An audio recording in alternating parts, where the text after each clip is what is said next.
Hello and welcome to Amogate Radio Communications. I'm so excited to be back. I'm your host, Adeola Gbadebo, and we're trying to talk about the rise mindset. What is the mindset that makes one rise? We're defining leadership in the 21st century. So my advice is this: if you're a young professional ready to level up, to lead with purpose and move up at the speed the world demands in this fast-paced, world, this series is for you. You need to sit down, take a pen, take a paper, take notes. You need to listen to this over and over again. So let's introduce the team. Rise and lead.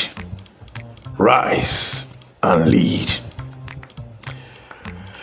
Okay, so our discussion this season is built around three psychological drivers. Number one is mastery. Mastery. It's about skills.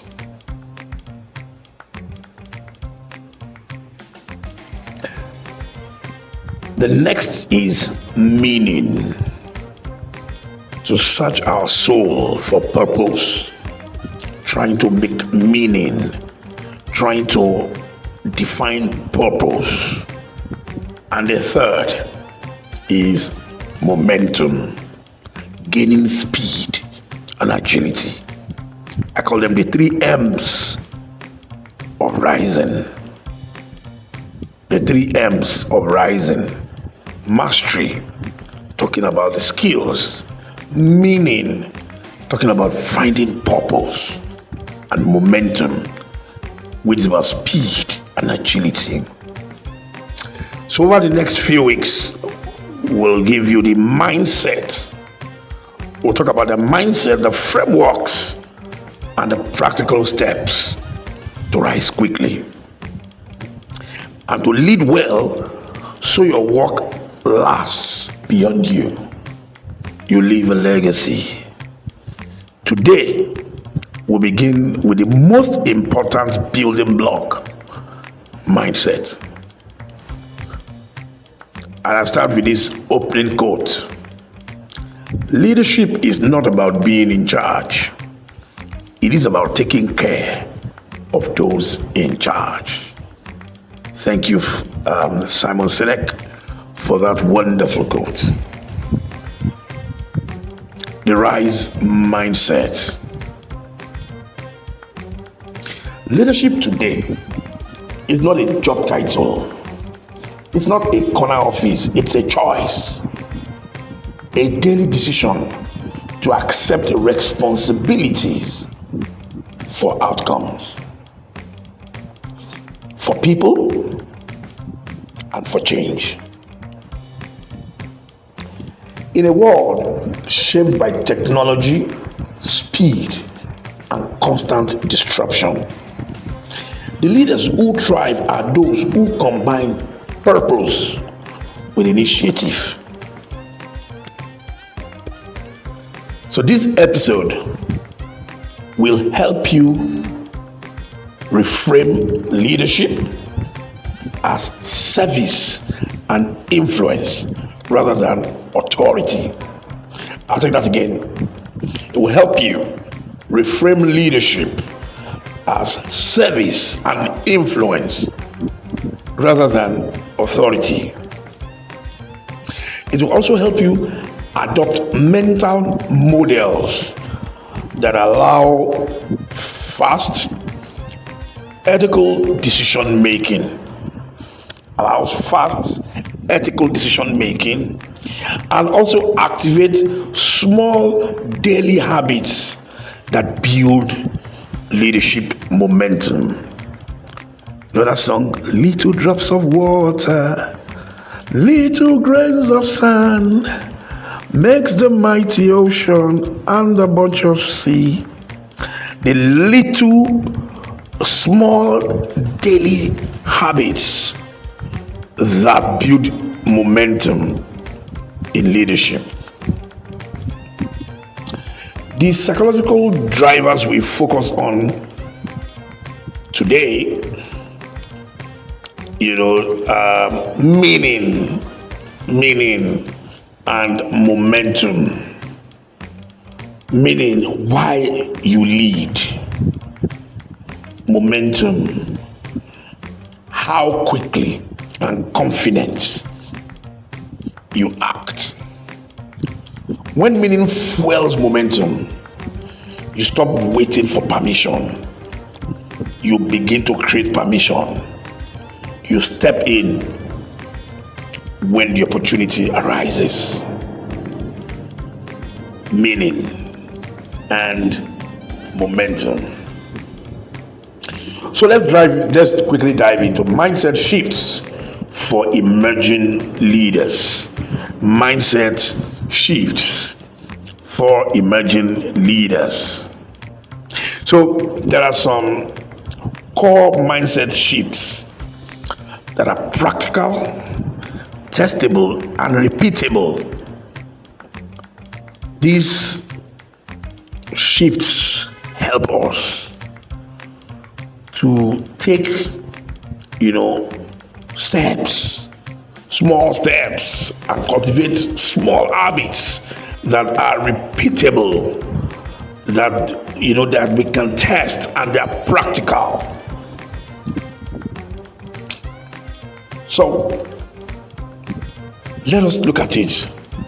We want to move the mindset from a mindset of title to responsibility. Leadership is not title. It's not about being called the president or the governor or the managing director or the CEO. It's not about that. It's about responsibility. The old view, when I get promoted, I'll lead. The right view is that you lead now. Lead from where you are, regardless of the title. Solve problems, protect your teammates, and own outcomes in your current role.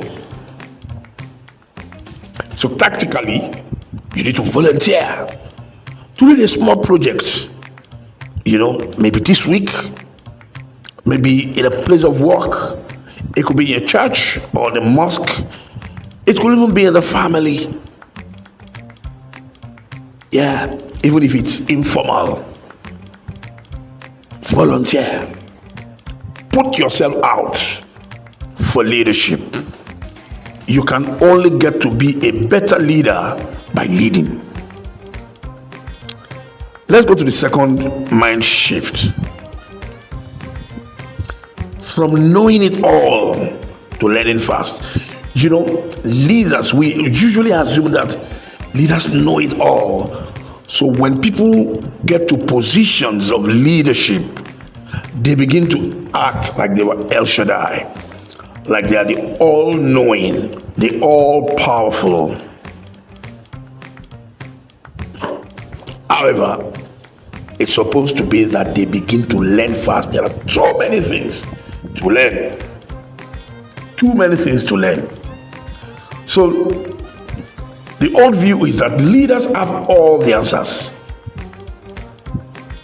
But you see, the right view is about leaders learn faster than others. Curiosity beats certainty. The curious, they want to inquire, they want to learn, they are open-minded. So what's the tactical part of it? Adopt a 30 minutes daily learning spirit. Tell yourself, I'm going to learn something new at least for 30 minutes every day. Read, watch, or practice one new concept. That's it. It's an action that you need to take. So mastery is not perfection, it is progress in motion, a relentless pursuit of improvement. This is when we say better is better than best. I'll explain. When you are better, when you strive to be better at all times, yes, it means that at every junction you'll be the best. But because you strive to be better every time, you move beyond being the best at one level to becoming the best at another level. So excellence becomes a journey, not a destination.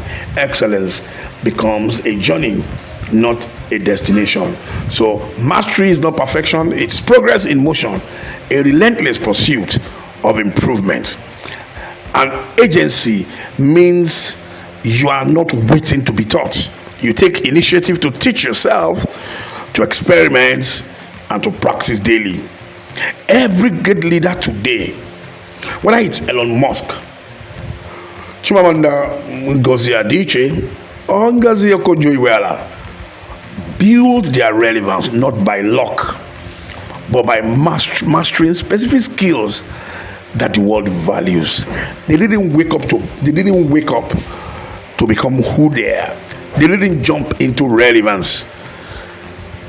It was they took deliberate steps, and they focused on mastering those specific skills that really matters to the world.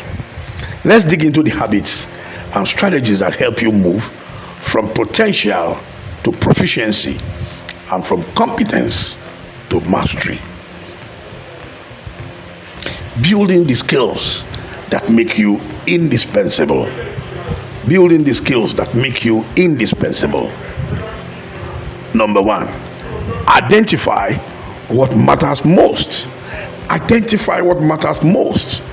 You know that in a noisy world, every skill we move, not every skill is going to move your career forward. Not every skill. In a noisy world, there are a lot of skills that abound and all that, but there are specific ones that you need that align with your purpose, align with your plans and goals. And those are the skills that you need to identify and ask yourself the question: what problems do I want to solve? What are the skills that will help me solve them faster and better? What does my industry or community need most right now? That's when you're trying to create a niche for yourself. What you want them to, what you want to be known for.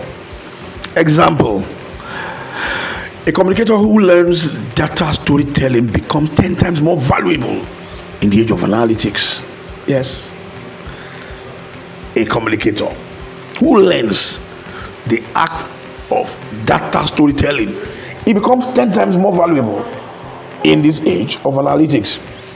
A designer who learns AI tools becomes irreplaceable in the age of automation. A designer who learns AI tools becomes irreplaceable in the age of automation.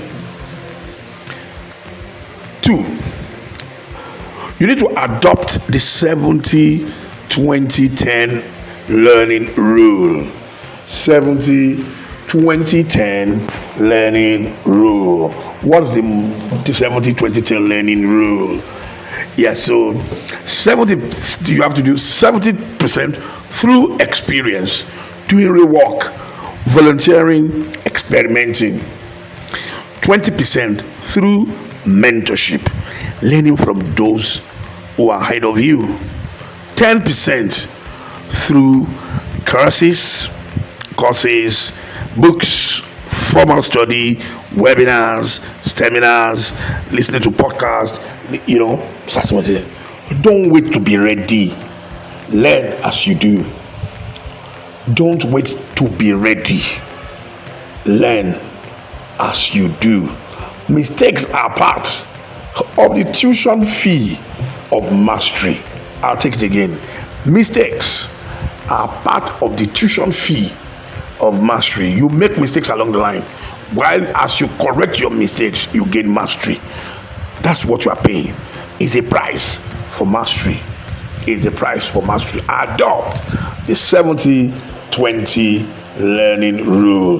Learn 70% through experience, learn 20% through mentorship, learn 10% through courses, books, formal study, webinars, seminars, and so on.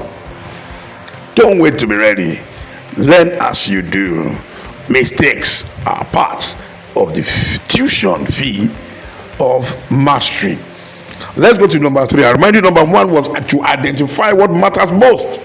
Identifying what matters most. The second one is the adoption of the 70-20-10 rule. Number 3 now is to stack your skills. Stack your skills. The most successful people today are not specialists in isolation. They are skills stackers. You may be a good communicator. Now combine it with tech literacy or digital marketing. You may be great with numbers, add storytelling, or leadership to it. The intersection of your skills is where your uniqueness and income explodes. The intersection of your skills is where your uniqueness and income explodes. You know, many of us think that we need to, yes, in as much as we're trying to focus on one goal at a time, you need various skills that will help you with that goal. You need various skills that will help you with that goal.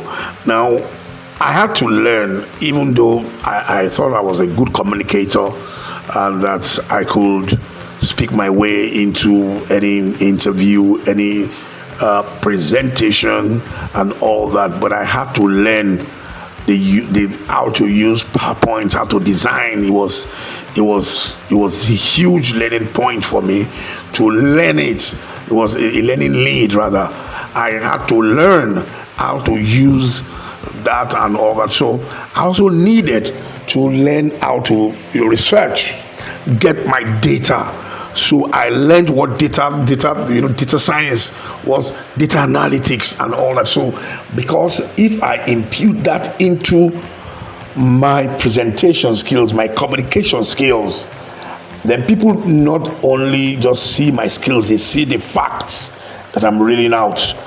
And as they cross-check and they find out that these things are so, then I can tie a lot of things together.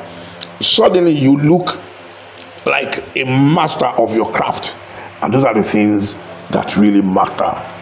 Number 4, practice deep work. Practice deep work. Mastery doesn't happen with shallow focus. Block out distractions and dedicate focused hours to deliberate practice. I was speaking to someone that when I started out and wanted to get across from between my classroom teaching, classroom skills with the classroom, and I wanted to cross into consulting, I knew that there was a huge gap in between that, because the mentality of a teacher is far different from the mentality of a consultant. While the teacher is majorly operational, a consultant is at the level of strategy. It's a strategist. It takes a lot of thinking and tasking and problem solving, critical reasoning, creative ideas to be a good consultant. Because as a consultant, everybody thinks you have the answers. When they come to you, they expect to get the answers from you, and no excuse. So when I was trying to study, I was consuming a lot of things. I consumed so many things. I looked for materials that were relevant to me. I had a small, it was like a shop I rented in a complex, but I used it as my office. Now I arranged my chair in such a way that I was backing the door. They're sliding doors, and I couldn't afford to buy real curtains. So what I had were underlays that we just pulled together. I can see people outside, but people outside cannot see me. But if my seats were facing the door, there will be a lot of distractions. As people who were passing, I would always be able to see them. So I turned it the other way around to avoid distractions, because I needed to study between the hours of 8 and 2 p.m. before I now take a break. And I did that every day, Monday to Friday, for months. Gate, founded in 2008 out of a desire to build transgenerational structures for organizations, institutions, and nations. We have worked with large businesses, international development organizations, and public sector ministries and agencies. Gate, our uniqueness is that we do not just work for you, we work with you. For example, we do not leave you to the task after sourcing talent that will help the new hire settle into robust leadership development programs. We are technical experts in advising and supporting institutions on strategy and leadership, artificial intelligence, strategic human resource management, public sector reform, finance, audit and tax, FAT, and strategic communications. We do all this and more out of a desire to transform nations through institutions and organizations. For further inquiries, email contact@thearmorgate.org or call +234 810 999 6666, +234 807 957 4151, and +161 0504 6026. www.thearmorgate.org. Armorgate, building to endure and transforming nations through institutions and organizations. So this episode connects the meaning, understanding people, and mastery, and then managing emotions. Emotional intelligence allows you to master yourself so that you can meaningfully influence others. So what I'm saying is, you master yourself first, and then you can begin to meaningfully influence others. Without mastering yourself, without understanding yourself, you cannot understand how you can have a meaningful influence on others. So the main discussion I will be taking today is on the 5 pillars of emotional intelligence.